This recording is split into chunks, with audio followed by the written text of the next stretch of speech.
This feels so odd. Oh, because there's really nothing else to do. I really have cleared out everything. And now that, spending extra time is optional, this is incredibly weird now.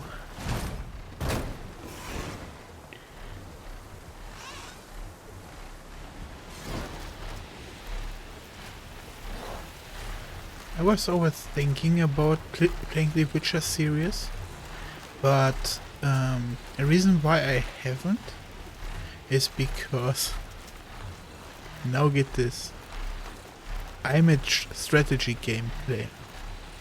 These kinds of games are not really my kind of skill set. Or weren't, I should rather say. Because these days, really all I have been playing, right? So, maybe. Like, I was always sweet eyeing the idea of playing Witcher 1 and 2 since I already bought those on a sale. But I never got through to it. Yeah.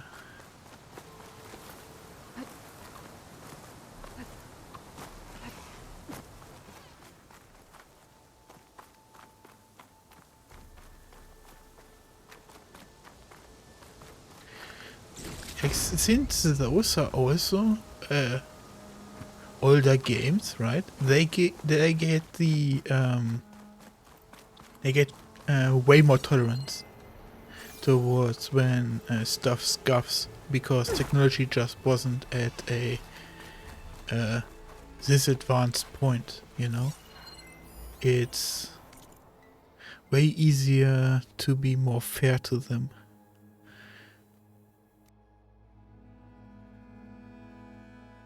Like, for example, one of my favorite games that I still play today is StarCraft, right? StarCraft Brood War. But nobody really that would fresh pick up that game would find it to be acceptable that control groups can only hold frick, 12 units? I think 12 units?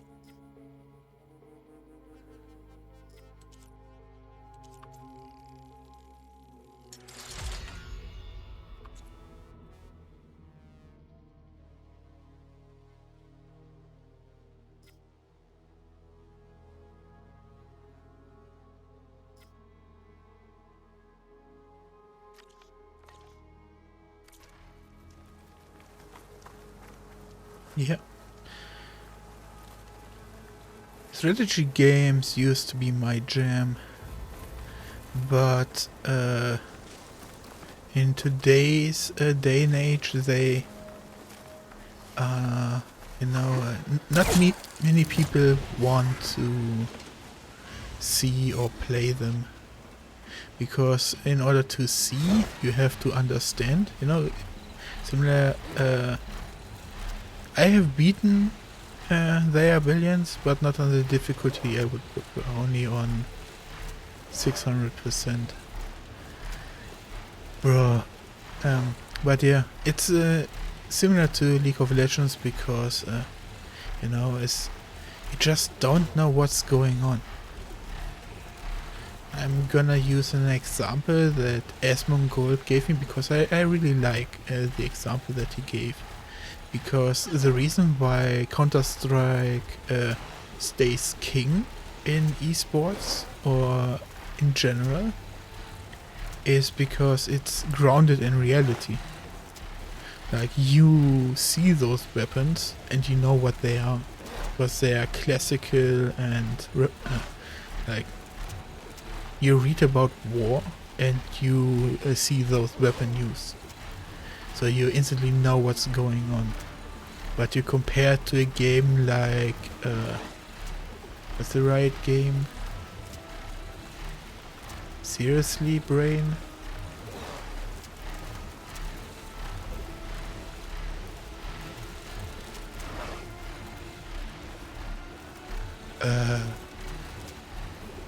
Valorant. Bro, that took way too much time. Holy crap. But Valorant, like you have to learn the operator, you have to understand what the abilities do, you know, and then the flash grenade is not named the same on every champion. It's always a little bit different, and so it becomes confusing for the watcher. But it's still in Valorant is still a lot of spectacle, so that also will keep that game quite relevant. But then you go back to StarCraft or League of Legends, then League of Legends, the spectacle is so overwhelming that you get a epilepsy attack, and in StarCraft you just don't understand what's going on unless banings run through an army. In which case, a lot of acid explosions happen and then you are like, whoa. But all of the other things just don't make sense. Trying, I've beaten that game many times. But their balance is so much harder than StarCraft. It's nuts. Like there's something my brain has forgotten in time on how to play strategy games, and it's not just muscle memory, but they are billions. Like it feels so freaking rewarding beating each and every level in that, right? But the moment one of the Zs get to a 10, and then your entire sector falls, bro, it could even be like you could be playing the same map for 30 minutes and you only lose 2 buildings and you go like, oh my god, this is, bro, how could I ever have lost these two? Yeah.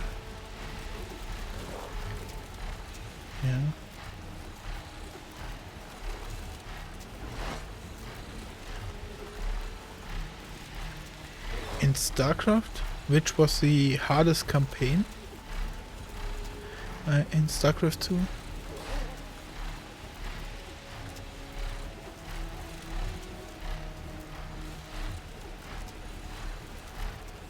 Or they are billions? Bro, that's it. Now that you remember it, like the reason I have kinda unlearned to play strategy games is because of the pausing mechanic in They Are Billions. It's so toxic. Like, the moment you get used to being able to pause a live game, it's so dumb. It's so easy for your brain to accept that as a standard. It's so dumb.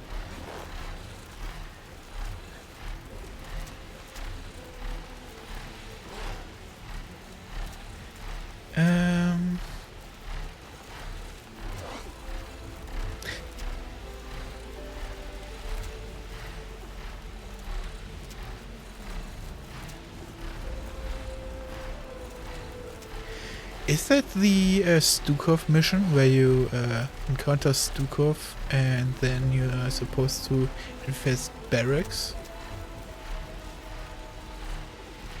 Or do you mean like Meinhof, the Sector 3rd mission on the basic game?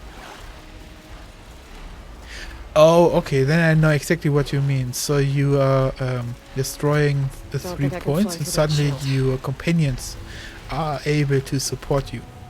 But what happens is there will be one giant big push from them, and then it's basically just like raindrops. Like they won't be able to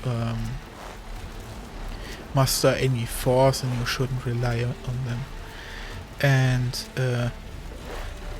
at least that's the best way of keeping them in mind. Like on Brutal in general, you cannot count on any allied forces.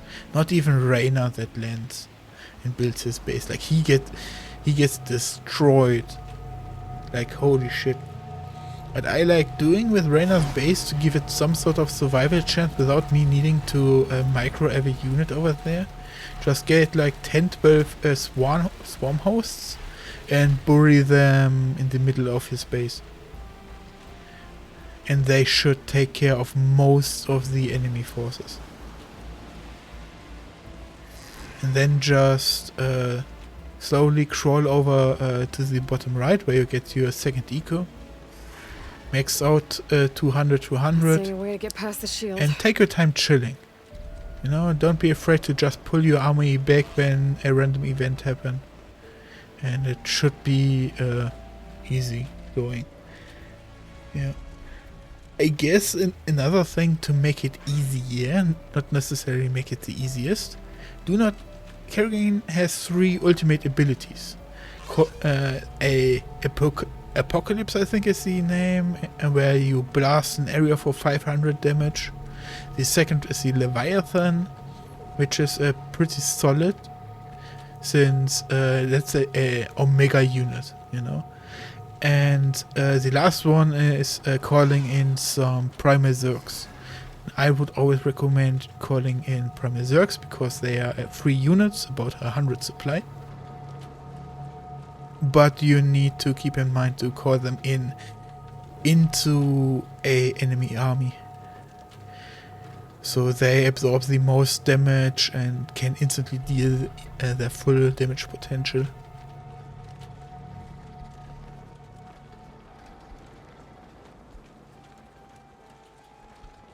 Like in theory, like the thing that ruined StarCraft 2 in general are 3 units.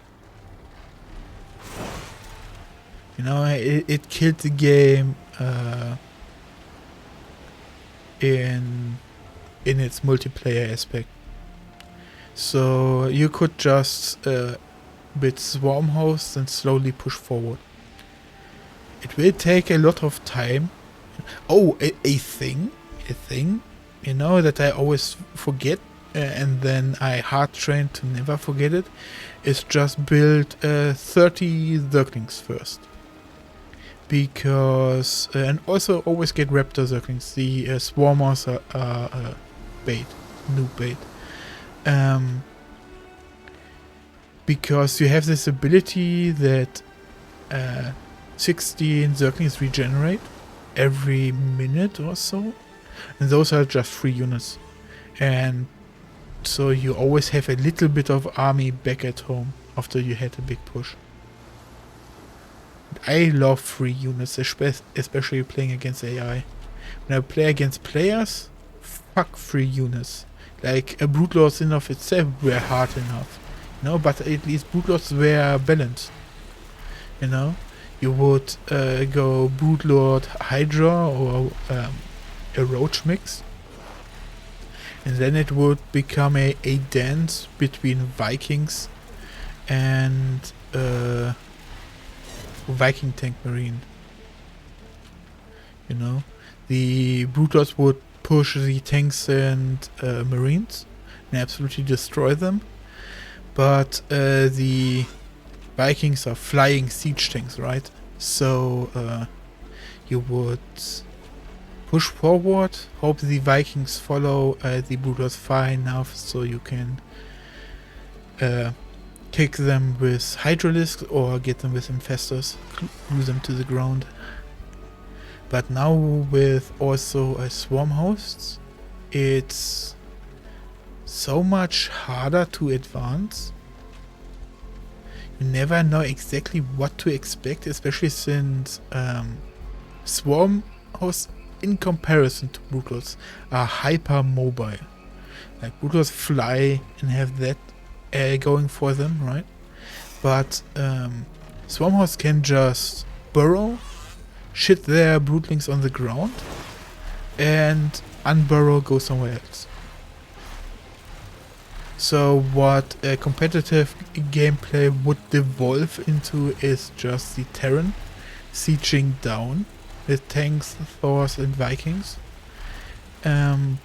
Because the Zerg would always go left, Brood Swarm, Swarm Host Swarm, unburrow, go to the other side, burrow, boot swarm, and the Terran could not do anything.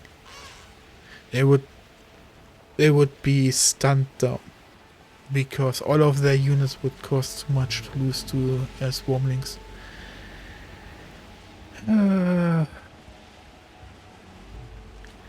Yeah. My Zerg was always hard to balance. I highly respect Zerg players. Because before that was a problem, like Zerg always had this hyper expanse, mass produce. You have expensive units, but you can overproduce them really quick. Sort of thing going. Yeah.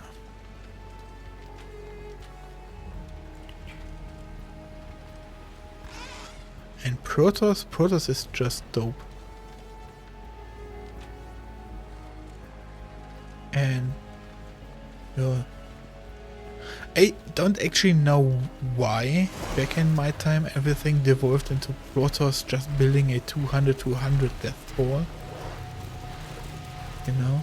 And then later on, as people learned to control units better, Blink Stalker harassment became an absolute freaking AIDS. You know? And when, Blue Sky, the first official gaming AI, was let go onto the StarCraft ladder, it would always pick Protoss and Blink Stalkers. Because it would have perfect AI to manage shields. So Blink Stalkers have the ability Blink, which teleports them about, if you stretch out your hand, about a fingertip to your wrist type length. And Protoss units have half life, half shield. So it would perfectly time it that when a Protoss unit and Protoss Stalker would lose its shield, it would just teleport them back. And humans would always have a little bit of variety, you know, teleport them too early or too late, and the units would get slightly damaged. But the AI, of course, was able to perfectly manage Blink Stalkers.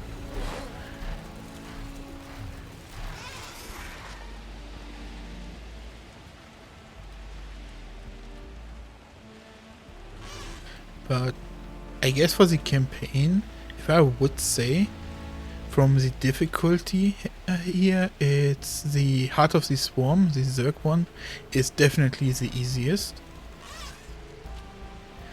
The Protoss is the second hardest, but it is the most epic one. And Wings of Liberty is hard, but mostly because many missions are defense missions for a while. Or in a way, Terrans do not have good siege breakers. They are supposed to dig in and let the enemy break them. So going on the offense, you often want to harass the opponent, their supply lines, and then dip out real quick. But going on a hard attack is always hard as a Terran.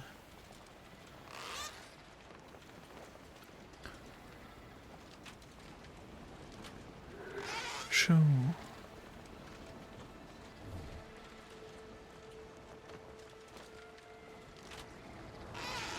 But the Terran mission has the easiest last mission.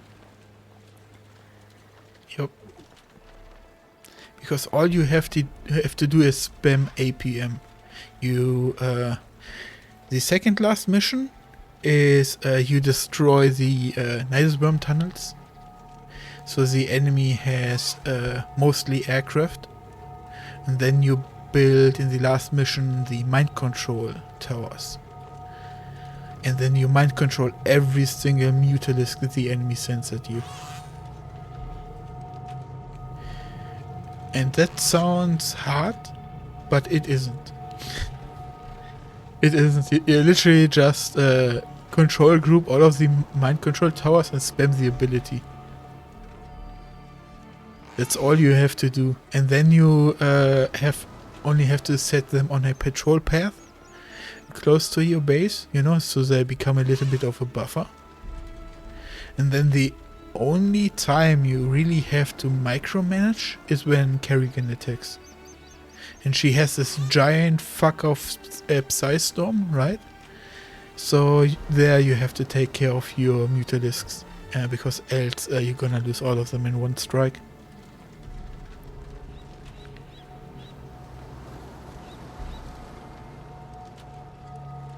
And especially when the Leviathan comes in that mission, you know, you just never destroy him, and he will send like 5 Mutalisks every 30 seconds to a minute. You just mind control them. Easy supply.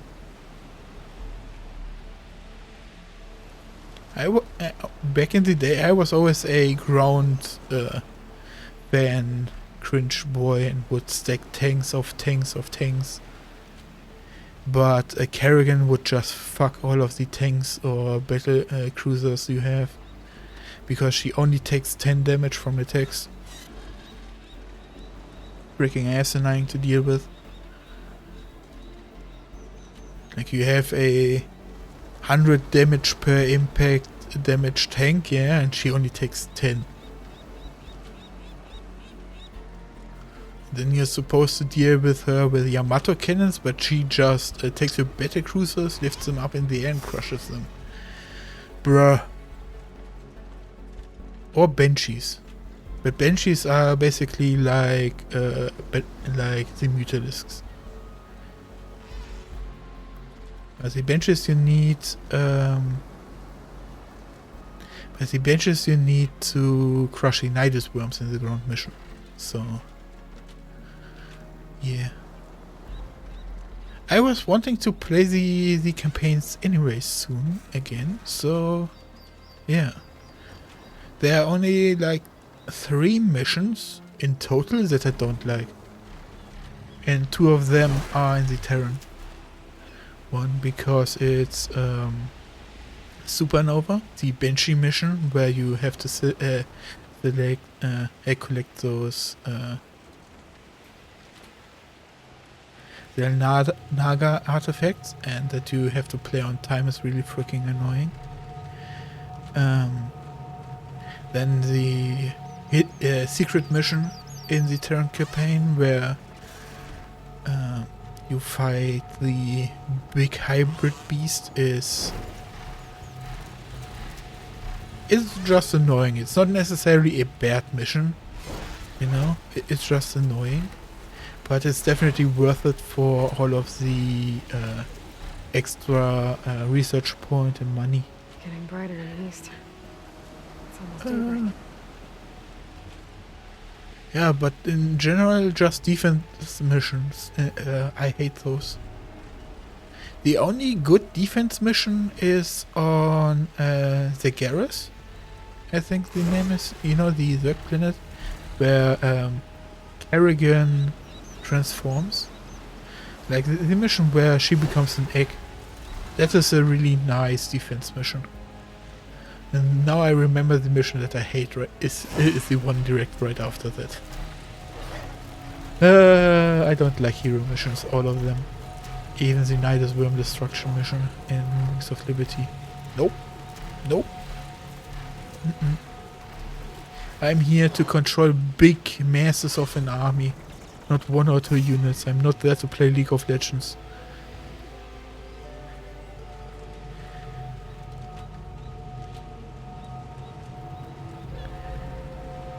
Okay. But I think this is enough off-brand talking, right? Bruh. Dude, I have many big badges for video games, you know?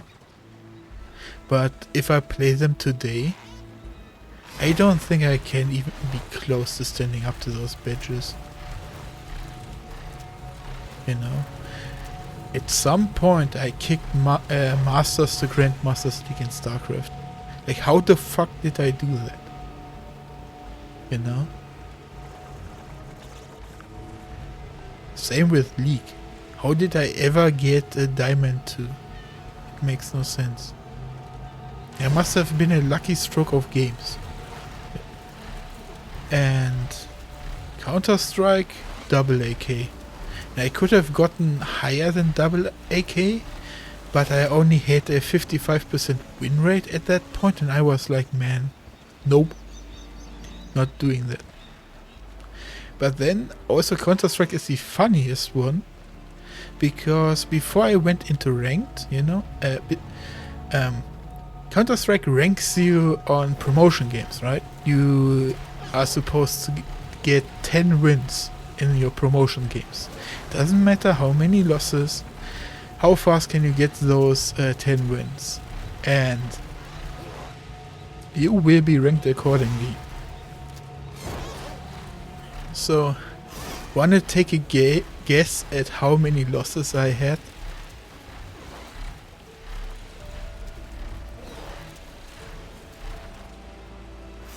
There were a lot of losses before I ranked. And the plan was, like, I knew what to do to train myself to get better, you know. I was studying some players and listening to tips. It took me a whole 70 games before I was ranked. Because I didn't know how to press left click. How the fuck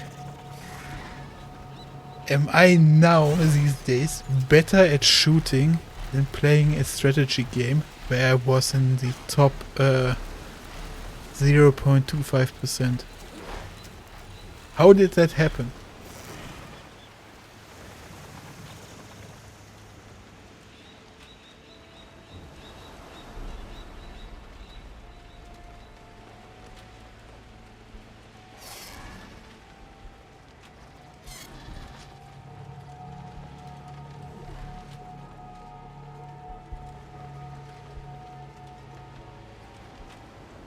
But yeah.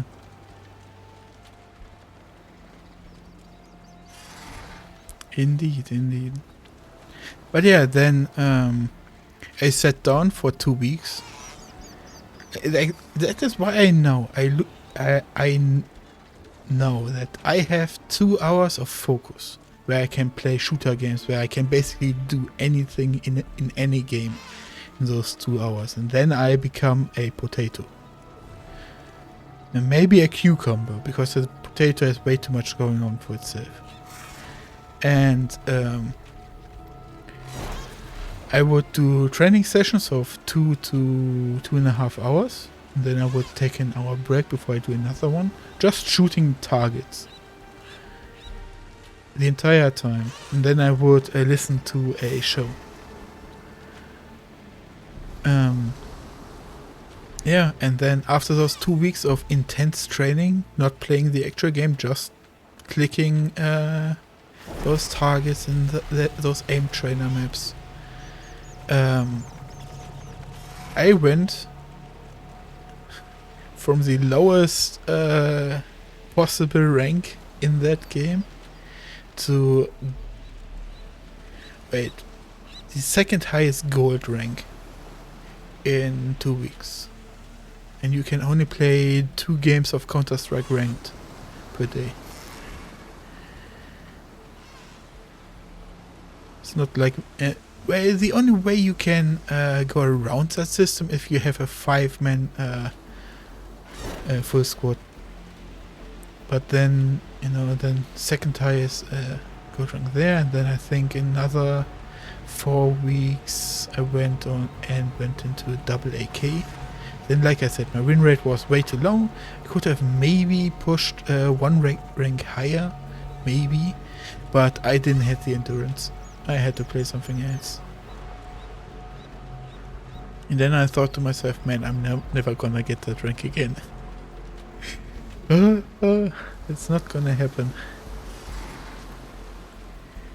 Shoo.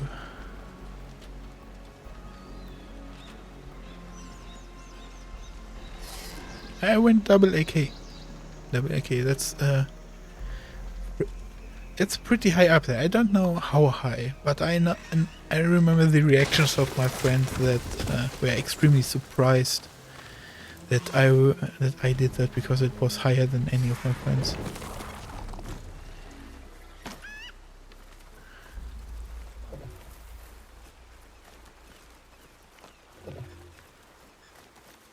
Yeah.